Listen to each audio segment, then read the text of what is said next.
Hello. જય ગુરુદેવ. જય ગુરુદેવ, જય ગુરુદેવ. સાહેબ, મારો એક પ્રશ્ન છે હા. કે તમે ઘણા ઓડિયોમાં એમ કહો છો જય ગુરુદેવ હા. અને પરમાત્મા સર્વનું ભલું કરે, હા. બરાબર ને? છેલ્લે એમ કે સત્ય સનાતન ધર્મ નીચે, તો આનો શું અર્થ થાય આધ્યાત્મિક દ્રષ્ટિએ? બરાબર. સરસ. હું સર્વપ્રથમ બોલું છું, જય ગુરુદેવ. પરમાત્મા દરેકને સુખ શાંતિ આપે એ આપે. તેવી પરમાત્માને પ્રાર્થના. બરાબર. પછી છેલ્લે બોલું છું, સત્ય સનાતન ધર્મની જય. હા. બરાબર. તો ધ્યાનથી સાંભળજો, છેલ્લે સુધી કાંઈ બોલશો નહીં. બરાબર. હા. હવે સર્વપ્રથમ જય ગુરુદેવ. બરાબર. તો જયનો અર્થ જીત થાય, ગુનો અર્થ અંધકાર થાય, રૂનો અર્થ પ્રકાશ થાય. દેવ મતલબ આ પરમાત્મ રૂપી દેવ તરફ ઈશારો છે. જય, વિજય અને અજય. જય એટલે જીત. તો પરમાત્મા જે છે તેને અજય કહેવામાં આવે છે. તેને કોઈ જીતી શકતું નથી. તો જયનો અર્થ છે ગુ અંધકાર રૂ પ્રકાશ, મતલબ અંધકારમાંથી પ્રકાશમાં જય અને પરમાત્માની અંદર જે સમાઈ જાય છે દેવરૂપી પરમાત્માની અંદર. મતલબ જય મતલબ જીત. અંધકાર અને પ્રકાશ બંનેને જીતી લે છે ને, એનાથી ઉપર થઈ જાય છે. તેને કહેવામાં આવે છે જય ગુરુદેવ. બરાબર. કારણ કે પરમાત્માને કોઈ જયની જરૂર નથી. એ અજય છે. જય, વિજય ને અજય. ઘણા ઓડિયોમાં હું બોલ્યો છું. ભય, નિર્ભય ને અભય. હે, એ અભય છે જ્યાં કોઈ ભય જ નથી. હવે આ છે જય ગુરુદેવનો અર્થ. પછી હું કહું છું કે પરમાત્મા દરેકને સુખ શાંતિ આપે તેવી પરમાત્માને પ્રાર્થના. બરાબર. દરેકને મતલબ બધા આત્માઓને, કીડીથી માંડી કુંજર સુધી તમામ આત્માઓને સુખ શાંતિ આપે. તો વળી આત્માને સુખ શાંતિની શું જરૂર છે? આત્મા તો નિર્લેપ છે, વિષય વાસનાઓથી ઉપર છે, તો એને સુખ શાંતિની શું જરૂર છે? પરંતુ આત્મા જે છે તે આ મન માયા સાથે બંધનમાં આવી મન માયાને સપોર્ટ કરી અને આ આત્મા જીવન મરણના ચક્કરમાં ફસાયેલો છે. જીવ કહો, સુરતા કહો, આત્મા કહો, ચૈતન્ય શક્તિ કહો, જે કહેવું હોય તે. કારણ કે મનમાયાના બંધનમાં છે ને, મનમાયાના સાથ સહકાર સપોર્ટ આપી રહ્યો છે. બરાબર. તો કહેવાનો અર્થ એ થાય છે કે દરેક આત્માને સુખ શાંતિ આપો પરમાત્મા. બરાબર. સુખ એટલે શું? કે હે પરમાત્મા, તમારા મિલનનું જે સુખ છે તે તેને આપો પહેલા. પછી શાંતિ આપો. શાંતિ, સુખ અને શાંતિ. તો શાંતિ ક્યારે થાય? જ્યારે આ આત્મા પરમાત્મામાં સમાઈ જાય ત્યારે એને શાંતિ થાય. બાકી શાંતિ નથી. જીવન મરણના ચક્કરમાં આ આત્મા ચક્કર કાપી રહ્યો છે. મનમાયાને સાથ સહકાર આપીને. જો મનમાયાને સાથ સહકાર આપતો બંધ થઈ જાય આત્મા, તો તે પરમાત્મામાં વિલીન થઈ જાય. બરાબર? આ દરેકને સુખ શાંતિ આપે. બરાબર? હવે તેવી એટલે કોના જેવી? એમ કે તમારા જેવી જ. હે પરમાત્મા જે તમે છો તે જ આત્મા છે. તો તેવી એટલે તમારા જેવી જ, મતલબ એ સુરતાને, એ સોહમરૂપી સુરતાને, ચૈતન્ય શક્તિને, એ આત્માને તમારા જેવી બનાવી લ્યો અને તમારામાં સમાવી લ્યો. બરાબર? હવે પરમાત્માને, બરાબર, પ્રાર્થના. તો પરમાત્મા એટલે પરમ પ્લસ આત્મા.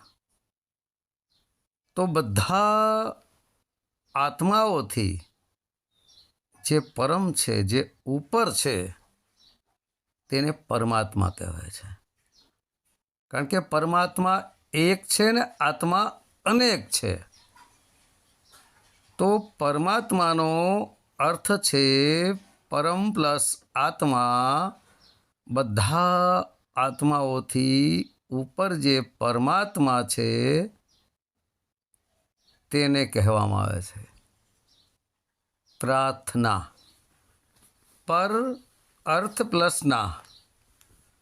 તો જે બધા આત્માઓથી પર છે, ઉપર છે, જે પરમાત્મા, તે પર. પ્રાર્થનાનો અર્થ છે પર અર્થના. પર એટલે બધા આત્માઓથી ઉપર જે પરમાત્મા છે એ પર. અર્થ મતલબ જરૂરત, ના મતલબ નહીં. તો જેને કોઈની જરૂરત નથી, એ પરમપિતા પરમાત્માને કોઈ અર્થ મતલબ જરૂરત, ના મતલબ નથી, કોઈની નથી. બધાની જરૂરત એ પૂરી કરે છે, પણ એને કોઈની જરૂરત નથી. બરાબર? એને પ્રાર્થના કહેવામાં આવે. એટલે એક ભાવપૂર્વક, સાચા હૃદયપૂર્વક હું તો માત્ર વિનંતી કરું છું. આજે નહીં તો કાલે કદાચ મારી અંદર એવો કોઈ એક સત્ય શબ્દ નીકળી જાય ને પરમાત્મા કૃપા કરી લે. જો કે હું તો કોઈ એટલો બધો કોઈ મહાન સાધુ નથી, સંત નથી, ગુરુ નથી. હું તો એક સામાન્ય ઇન્સાન છું. ગાંડો, ગમાર, અજ્ઞાન, અબુદ્ધ અને આંધળો છું. મારામાં કંઈ છે નહીં. પણ છતાંય એક ભાવ કરું છું પરમાત્મા પ્રત્યે કે દરેકને સુખ શાંતિ આપો. તો ભાવ એ તો કભાવમાં ક્યારેક બદલી જાય, પણ ક્યારેક હું પ્રેમપૂર્વક પણ કહું છું પરમાત્માને કે દરેકને સુખ શાંતિ આપો. તો આ જય ગુરુદેવ. બરાબર?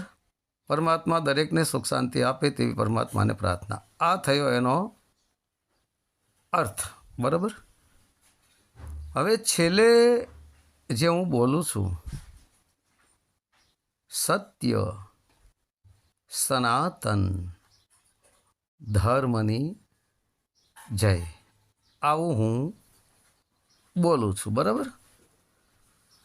તો જે સત્ય જે છે, સત્ય તે જ પરમપિતા પરમાત્મા છે. સત્ય બે પ્રકારના થાય, એક લૌકિક, એક અલૌકિક. જેટલું નજરે દેખાય એ લૌકિક સત્ય. માનો કે કોઈને તમે પૂછો કે આ સૂર્ય ઉપર છે એ સત્ય કે અસત્ય, એટલે લોકો કે સત્ય. ચંદ્ર દેખાય છે એ સત્ય કે અસત્ય? સત્ય. આપણે પૃથ્વી ઉપર રહીએ છીએ, આ સત્ય કે અસત્ય? તો કે સત્ય. આપણે મનુષ્ય છે એ સત્ય કે અસત્ય? તો કે સત્ય. બરાબર? પરંતુ આ નાશવંત સત્ય છે, દેખાય ને, એ નાશવંત સત્ય છે. હવે આ નાશવંત સત્યને અવિનાશી સત્ય કેવી રીતે કરવું એ ધ્યાનથી સાંભળતા રહેજો. તો આ એક દેખાય નાશવંત સત્ય, એક નથી દેખાતું એ અવિનાશી સત્ય છે. બરાબર? આ અવિનાશી સત્ય છે એ અવિનાશી સત્ય સનાતન ધર્મની જય, એને હું કહું છું. બરાબર. હવે સનાતન, તો સનાતન જે શબ્દ છે તે સંસ્કૃત શબ્દ છે. સનાતન ધર્મની જય તે સંસ્કૃત શબ્દ છે. બરાબર. તો સનાતન, સન આ તન, ટોટલ 5 અક્ષરો થાય છે. બરાબર. હવે સન જે છે, સ અને ન, આ 2 અક્ષરોને તમે જોડો એટલે સન શબ્દનો અર્થ બને છે સત્ય. સંસ્કૃત ભાષામાં સન શબ્દનો અર્થ બને છે સત્ય. બરાબર. તો સત્ય એ અવિનાશી સત્ય જે છે એ જ પરમાત્મા છે. આ સન એ પરમપિતા પરમાત્મા અવિનાશી સત્ય છે. પછી આવે છે આ. તો આ જે છે તે આત્મા છે, સુરતા છે. જીવ કહેવો હોય તો એ કહી શકો, ચૈતન્ય શક્તિ કહો, સોહમ શબ્દ પણ કહો, જે કહેવું હોય તે. આ આત્મા. હવે સનરૂપી સત્ય સનાતન પરમાત્માની અંદરથી, સનરૂપી પરમાત્માની અંદરથી આ આત્મા પ્રગટ થયો. પછી છેલ્લે આવે છે તન. તનનો અર્થ બને છે શરીર, આપણો દેહ, આપણી કાયા. આ કાયાની અંદર રહેનારો જે આત્મા છે તે સનાતન સત્ય છે. હવે આત્મા સનાતન સત્ય કેમ છે? કારણ કે આત્મા સનરૂપી પરમાત્મામાંથી આ રૂપે આત્મા પ્રગટ થયો. તો જેમાંથી એ પ્રગટ થયો, સનરૂપી પરમાત્મા અવિનાશી છે, તો અવિનાશીમાંથી તો અવિનાશી જ પ્રગટ થાય ને. બરાબર. એટલે અવિનાશી પરમાત્મા પણ છે, અવિનાશી આત્મા પણ છે. પછી એ આત્મા આવ્યો તનરૂપી શરીરમાં. હવે એ આત્માએ મન માયાને પ્રગટ કરી અને પોતાની દુનિયા બનાવી. સર્વપ્રથમ તો એ આત્માએ આકાશ તત્વને પ્રગટ કર્યું. આકાશ તત્વની અંદર મન, બુદ્ધિ, ચિત્ત અને અહંકાર, આમ 4 પોતાના સ્ટેજો બનાવ્યા. મતલબ 4 પોતાના નોકરો બનાવ્યા, એની પાસે આ કામ કરાવે. બરાબર. પછી આકાશ તત્વમાંથી એ મન, બુદ્ધિ, ચિત્ત અને અહંકાર દ્વારા આકાશ તત્વની અંદરથી વાયુ તત્વને પ્રગટ કર્યું. હવે આ એક પ્રશ્ન ઊભો થાય છે કે તો પછી આત્મા સામગ્રી બધી ક્યાંથી લેવો? કારણ કે ભાઈ આત્માને પરમાત્માનો સપોર્ટ હતો, તો પરમાત્મા તો ધારે તે કરી શકે. તો આકાશ તત્વ પછી વાયુ તત્વ પ્રગટ કર્યું. બરાબર. આકાશ તત્વ ઉપર છે, તમે જોજો ગળામાં આકાશ તત્વનું નિવાસ છે. એની નીચે હૃદય સ્થાનમાં વાયુ તત્વ છે, નીચે આવ્યું એટલે આકાશ તત્વમાંથી વાયુ તત્વ બન્યું. હૃદય સ્થાનને વાયુ તત્વનો નિવાસ કીધું છે. બરાબર. પછી વાયુ તત્વમાંથી અગ્નિ તત્વ પ્રગટ થયું.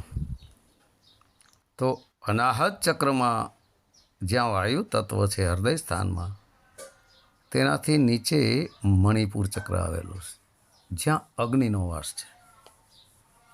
એટલે વાયુ તત્વમાંથી અગ્નિ તત્વ પ્રગટ થયું.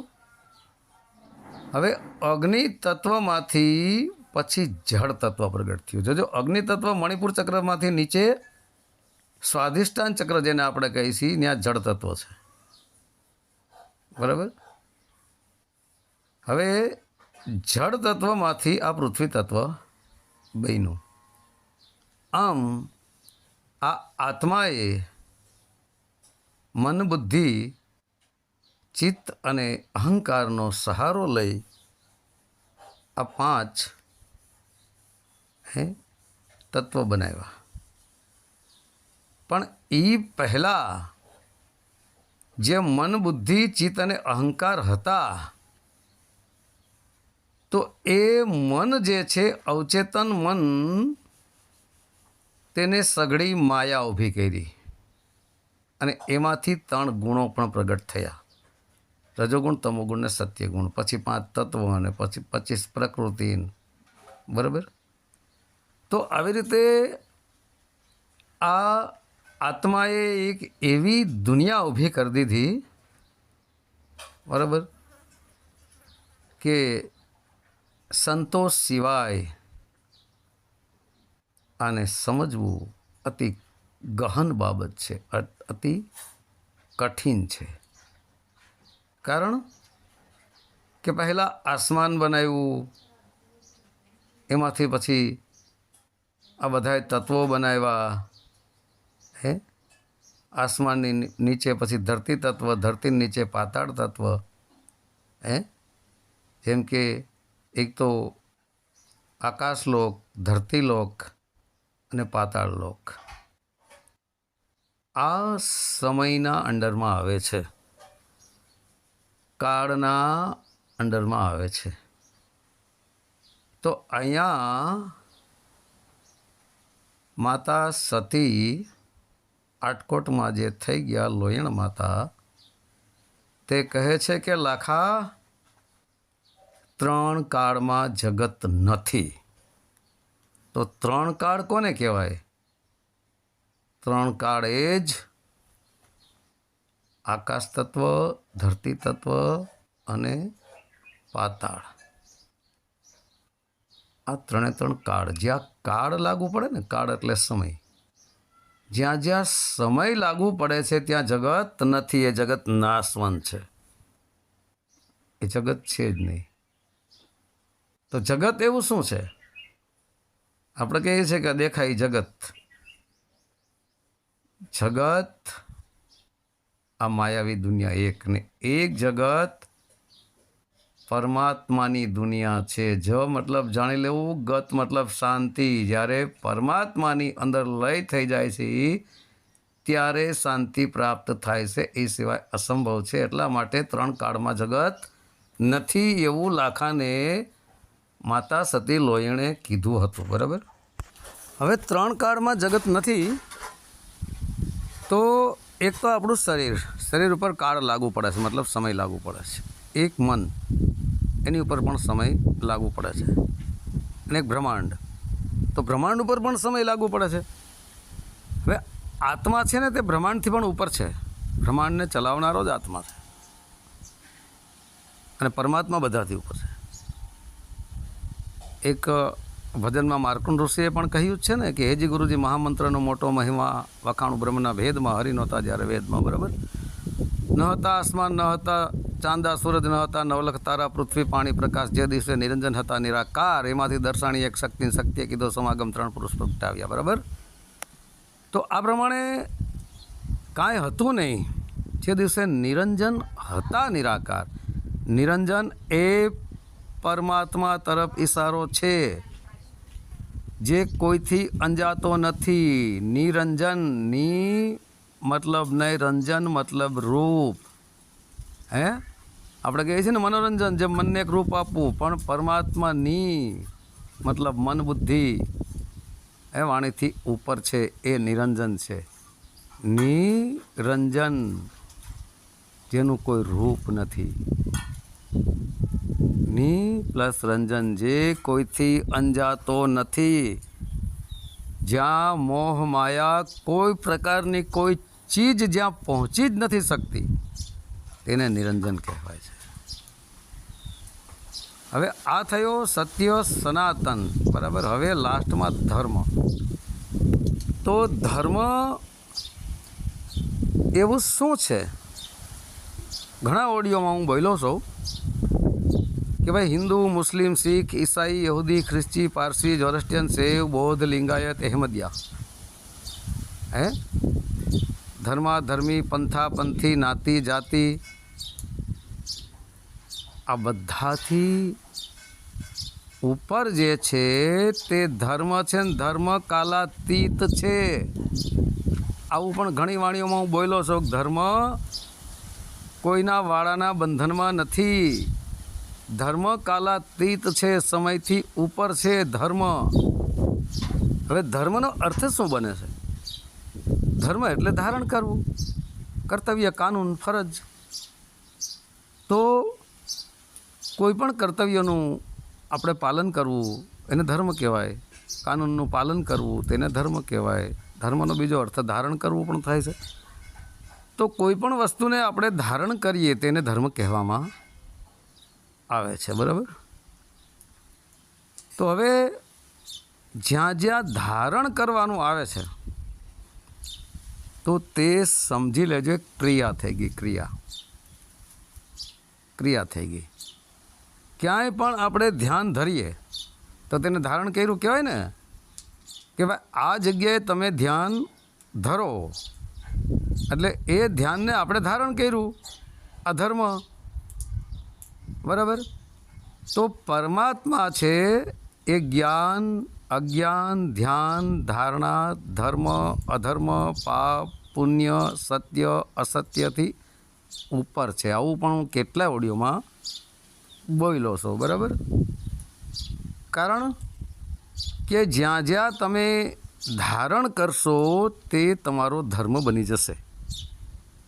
તો આ બધા અલગ અલગ જે ધર્મો છે તે પદ્ધતિ, એક મજહબ, એક અલગ પ્રકારની ઉપાસના પદ્ધતિ છે, વિશેષમાં કાંઈ છે નહીં. પણ આ બધાથી ઉપર ઓરિજિનલ જે ધર્મ છે, ધર્મનો અર્થ તો ધારણ કરવું જ થાય છે. તો પરમાત્માને ધારણ કરવા કોઈ સક્ષમ છે નહીં, અસંભવ. પરમાત્મા દરેકને ધારણ કરી શકે છે. તો મિત્ર, પરમાત્માને કોઈ ધારણ કરી શકે નહીં. કારણ કે પરમાત્માએ બધાને ધારણ કરી રાખ્યા છે. બાકી પરમાત્માને કોઈ ધારણ ન કરી શકે. ધારણ કરવું એટલે શું?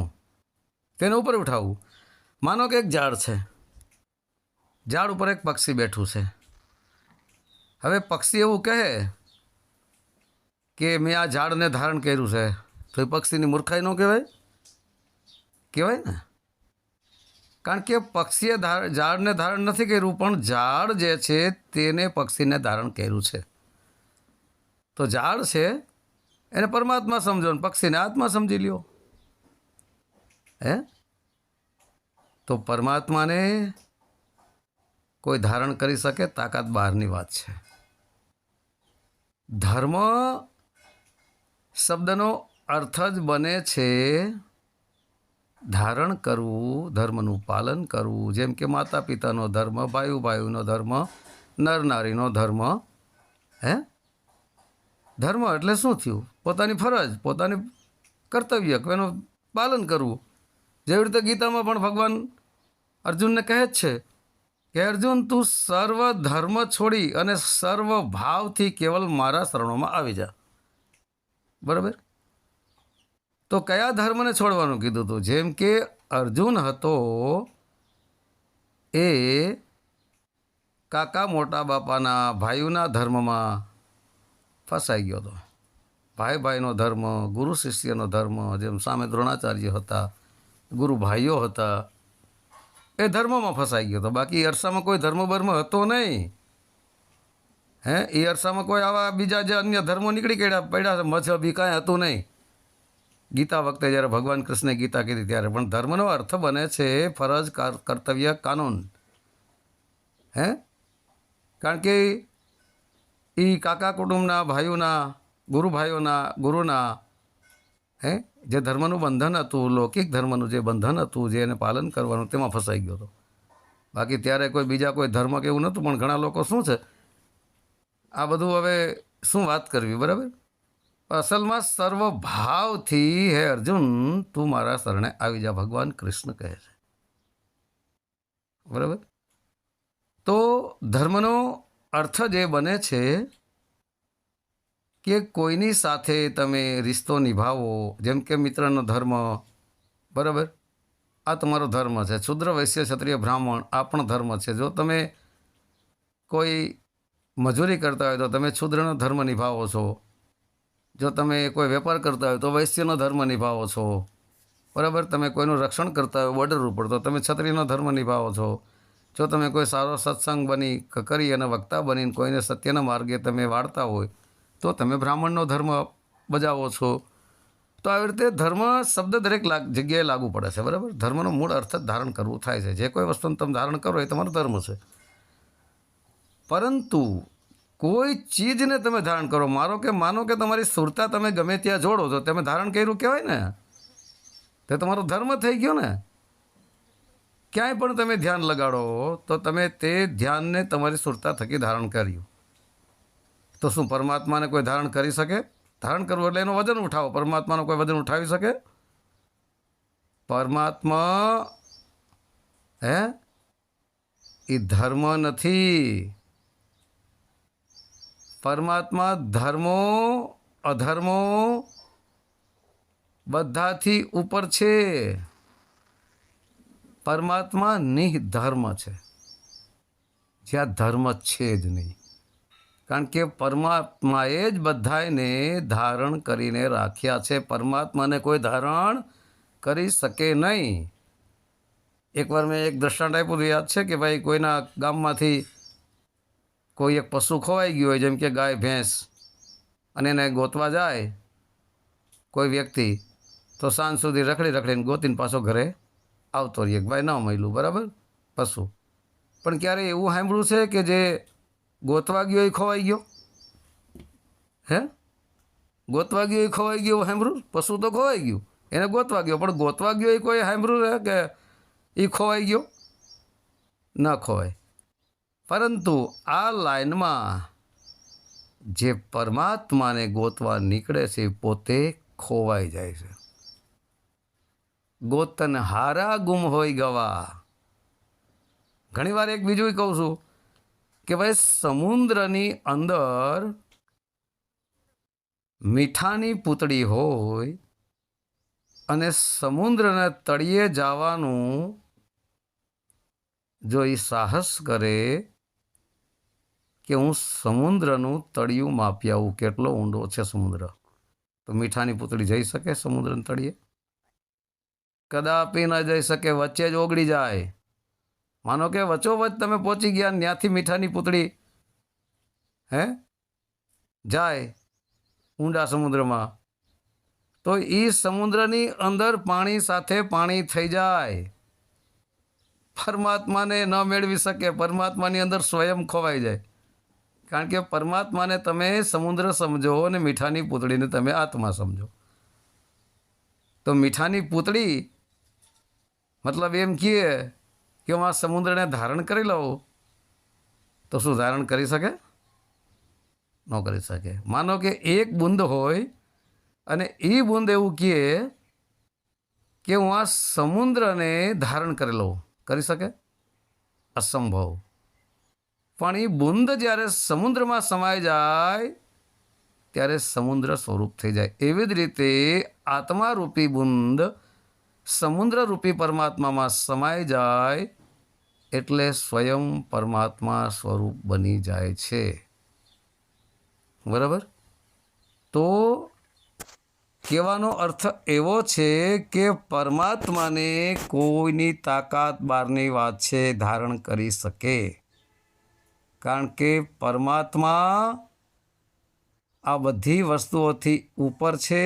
એવા કેટલાય ઓડિયા મેં મૂક્યા છે. જેમ કે હું બોલું છું કે નાભ્યથી શ્વાસ ઉઠી રહ્યો છે અને એ શ્વાસોશ્વાસની અંદર એક સોહમ શબ્દ ચાલી રહ્યો છે. એ સોહમ શબ્દની અંદર તમે તમારી મનને જોડી દો. મનનું અસ્તિત્વ ન રહે. સોહમ શબ્દ ડાયરેક્ટ પ્રગટ થઈ જાય, જે ઓલરેડી પહેલેથી જ તમારી અંદર છે.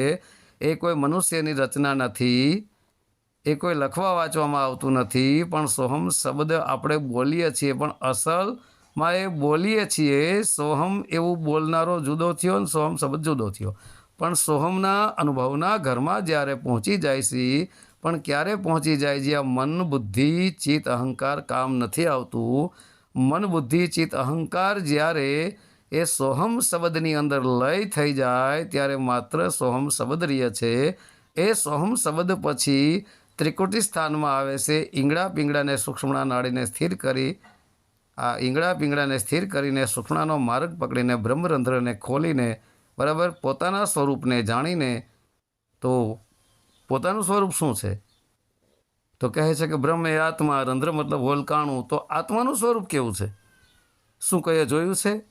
આત્માનું સ્વરૂપ છે કેવું? બરાબર, આત્માનું સ્વરૂપ કેવું છે એ કોઈએ જાણ્યું છે? નહીં. પરંતુ એક કલ્પના, એક અનુમાન કરવામાં આવ્યું છે કે આત્મા પ્રકાશ સ્વરૂપ છે, મતલબ જ્ઞાનરૂપી પ્રકાશ સ્વરૂપ છે. બરાબર.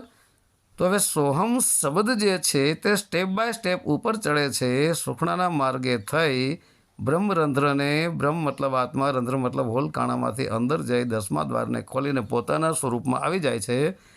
ત્યારે પોતાના સ્વરૂપને પ્રાપ્ત કરીને એમાંથી પછી જે સોહમ શબ્દ પ્રગટ થાય છે મિત્રો, પ્રકાશમાંથી શબ્દ પ્રગટ થાય છે એ જ્ઞાનરૂપી પ્રકાશમાંથી.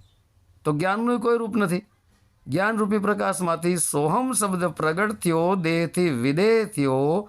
એ હોલકાણા રંધ્રમાંથી બહાર નીકળી અને દેહથી વિદેહ થયો ત્યારે ચારો તરફ સોહમ સોહમ આવો શબ્દ પૂરા વિશ્વની અંદર તમને સંભળાશે. હું કેટલા ઓડિયો બોલ્યો છું. બરાબર. આ સોહમ જે છે તે જ મિત્રો આત્મા અને પરમાત્માનું મિલન છે. સો એ પરમાત્મા છે ને હમ એ આત્મા છે. સો એ અનાદિ સોહમ કહું છું અને હમ એને હું આદિ સોહમ કહું છું. બરાબર. હવે આદિ સોહમ, અનાદિ સોહમને સાંભળતો સાંભળતો, જેમ કે હું ઘણી વાર કહું છું સો, સોની પાછળ ઓ, ઓની પાછળ અ અને લાસ્ટમાં અ પણ ખતમ. કારણ કે પરમાત્માની અક્ષર છે, ત્યાં કોઈ અક્ષર છે જ નહીં. પરમાત્માની શબ્દ છે, ત્યાં કોઈ શબ્દ પણ નથી.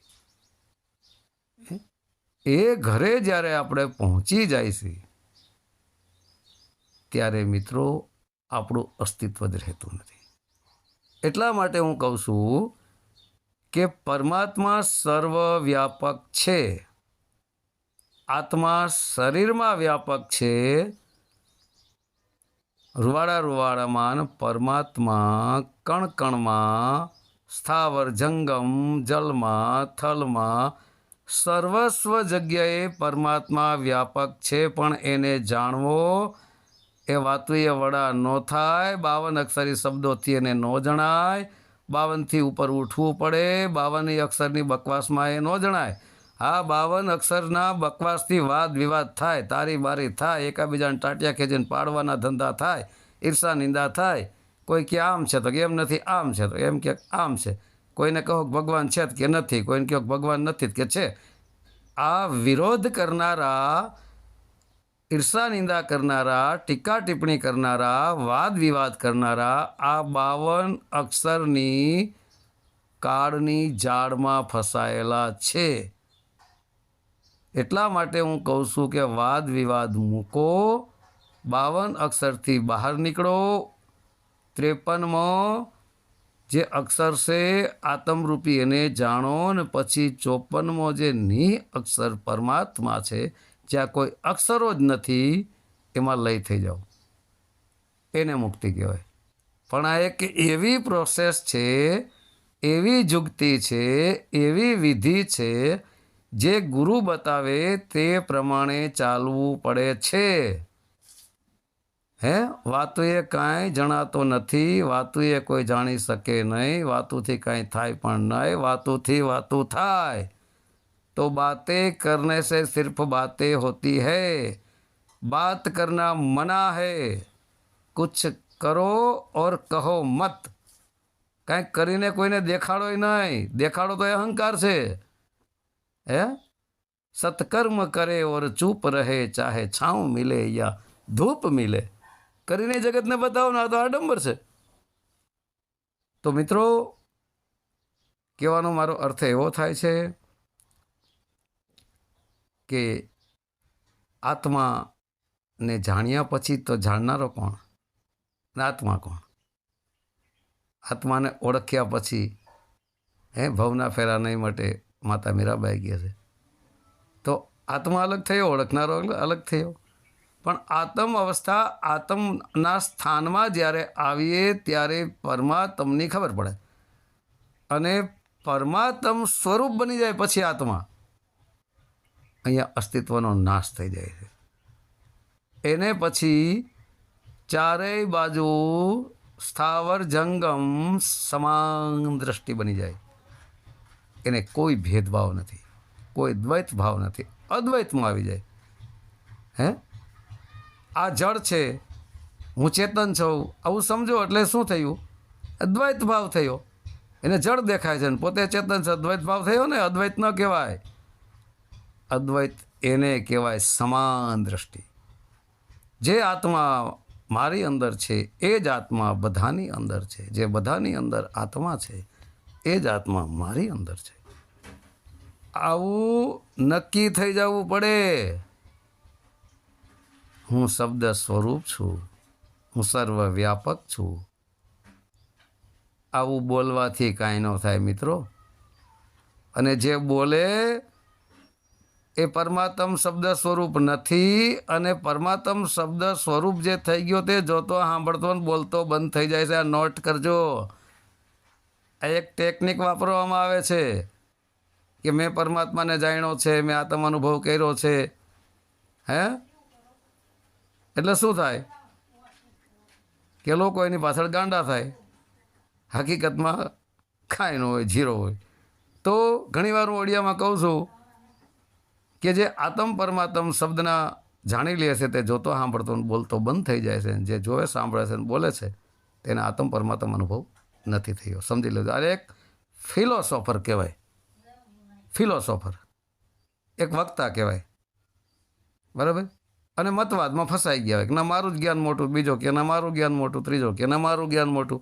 તો એક કે અમારા ગુરુ પાસે મુક્તિ મોક્ષ પ્રાપ્ત થાય, બીજો કે અમારા ગુરુ તમને મુક્તિ મોક્ષ અપાવે. તો આ બધું શું કહેવાય? વાદ વિવાદ. વાદ વિવાદનો અર્થ શું થાય? વાદ એટલે તરફેણ કરવું, વિવાદ એટલે વિરોધ કરવો. એટલે મતવાદ થયો ને એકાબીજાને. એક કે અમારો ધર્મ મોટો, બીજો કે અમારો ધર્મ મોટો, ત્રીજો કે અમારા ગુરુ મોટો, ચોથો કે અમારો ગુરુ મોટો. તો અહીંયા ગરીબદાસ કહે છે કે मतवादी ना माने सतवादी की बात, वक्ता कथा सुनाए श्रोता सुन कर जाए, ज्ञान ध्यान की खबर नहीं, कैसो जन्म गवाए. તો मतवादी ना माने सतवादी की बात. જે મતવાદમાં ફસાઈ ગયો હોય એને કોઈ સત્યની વાત કરે તો એનો સ્વીકાર નથી કરતો, કારણ કે મતવાદી બની ગયો. એ સતવાદીની વાત ન માને. વક્તા કથા સુણાય, શ્રોતા સુણ કર જાય. વક્તા એક કથા સાંભળાવે. શાસ્ત્રો, પુરાણો, વેદો, ઉપનિષદો, તમામ સાધુ સંતોના ગ્રંથો, કોઈ પણ વાણીઓ ખોલવી, કોઈ પણ ભજનો ખોલવા. તે વક્તા થયો. સત્સંગ કરવો, જ્ઞાન આપવું, આ બધા એક સરવાળે કથાકાર જ થયા કહેવાય. આ વક્તા કથા સુણાય એટલે આ વક્તા જેટલા સત્સંગ કરે છે, જેટલા શાસ્ત્રો, પુરાણો, વેદો વાંચે છે, આ બધી સરવાળે કથા કથણીમાં આવે. આ વક્તા કથા સુણાય. વક્તા એટલે સંભળાવવાળો, શ્રોતા એટલે સાંભળનારાઓ. વક્તા કથા સુણાય, શ્રોતા સુણ કર જાય. હવે શ્રોતા સાંભળીને ઘરે વયો જાય અને વક્તા પૂરી થઈ, કથા પૂરી થઈ એટલે એ વયો જાય. પણ બેયને કાંઈ જ્ઞાન ધ્યાન કી ખબર નહીં. બેયને જ્ઞાન ધ્યાનની તો ખબર નથી. જ્ઞાન એટલે પરમાત્મ રૂપી જ્ઞાન તો એને જાણ્યું નથી. ધ્યાન, ધ્યાન શું? ધ્યાન એવું શું છે? સહજ સમાધિ. ધ્યાન તો આપમેળે બધું થઈ જ રહ્યું છે. પણ છતાંય પણ માતા ગંગા સતીના કહેવા મુજબ જુક્તિ વિના મુક્તિ નહીં. જુક્તિ એટલે ધ્યાન ધરવું. ધ્યાન ધર્યા પછી આત્મ અવસ્થામાં આવ્યા પછી તમારું ધ્યાન, જ્ઞાન, અજ્ઞાન, ધર્મ, અધર્મ, પાપ, પુણ્ય, નાતિ, જાતિ, પંથા, પંથી, ધર્મા, ધર્મી બધું છૂટી જાય. તમે અધ્યાન થઈ જાઓ. દ્રષ્ટાય નહીં, દ્રશ્ય નહીં, અદૃશ્ય થઈ જાઓ. તમે સ્વયં અદૃશ્ય થઈ જાઓ. આ છેલ્લો સ્ટેજ છે મિત્રો. તો આ તમારો જે પ્રશ્ન હતો મિત્ર કે જય ગુરુદેવ, પરમાત્મા દરેકને સુખ શાંતિ આપે તેવી પરમાત્માને પ્રાર્થના, આના વિશે તમે જે પૂછ્યું તે ક્લિયર કમ્પ્લેટ અક્ષરોને અલગ કરી અને મારી બુદ્ધિ અનુસાર જે મેં તમને સમજાવ્યું છે, બરાબર, તે તમે ધ્યાનથી સાંભળો. બરાબર. હલો હલો, હા બોલો બોલો બોલો. સમજાઈ ગયું ને બધું ક્લિયર? હા હા સમજાઈ ગયો. સરસ. તો બોલો હવે સત્ય સનાતન ધર્મની જય. જય ધર્મની જય.